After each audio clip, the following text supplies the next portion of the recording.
This video presents an evidence-based ranking and clinical decision guide for dietary supplements targeting low-grade inflammation and metabolic risk.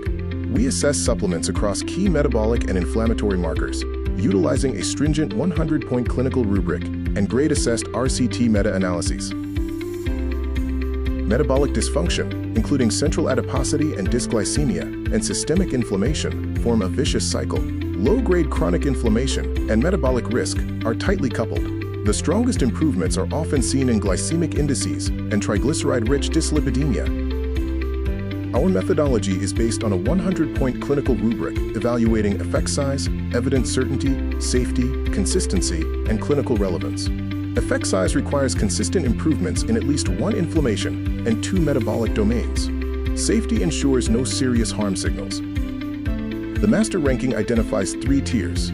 Tier 1. The leaders includes berberine, magnesium, and omega-3 EPA/DHA, scoring above 70 points. Tier 2, the contenders, includes curcumin and probiotics. Clinical utility depends on matching the supplement profile to the patient's dominant risk factor. Tier 1 leaders are ranked for their specific strengths. Berberine is the glycemic and lipid multi-tool. Magnesium is the BP and CRP modulator. Omega-3 EPA/DHA is the high-certainty specialist, particularly for triglycerides and blood pressure. Rank 1 is berberine, scoring 74.5. It functions by activating AMPK, leading to enhanced glucose uptake and lipid metabolism modulation. Clinical data supports its strong effects on triglycerides, fasting plasma glucose, and HbA1c. Rank 2 is magnesium, scoring 73.0.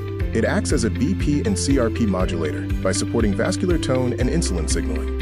It shows moderate certainty for reductions in systolic and diastolic blood pressure and modest glycemic control improvements. Rank 3 is omega-3 EPA/DHA, scoring 72.5. It is a high-certainty specialist, working through endothelial modulation, leading to triglyceride clearance and blood pressure reduction. Strongest effects are seen on triglycerides and blood pressure, particularly in untreated hypertension. Tier 2, the contenders, includes curcumin and probiotics. Curcumin shows consistent reductions in CRP and FBG, but is hampered by high formulation heterogeneity. Probiotics have small effects across several markers, but suffer from extreme product heterogeneity. Tier 3, the weak signals, lost points due to primary flaws. These include null inflammation effects for green tea catechins, incomplete data for alpha-lipoic acid, niche applicability for vitamin D, and null glycemia effects for resveratrol. The master efficacy heat map summarizes the certainty and direction of benefit across 5 domains: CRP cytokines, HbA1c FPG, triglycerides, LDL-HDL, and blood pressure. Berberine shows benefits across most metabolic domains, while omega-3 specializes in lipids and blood pressure.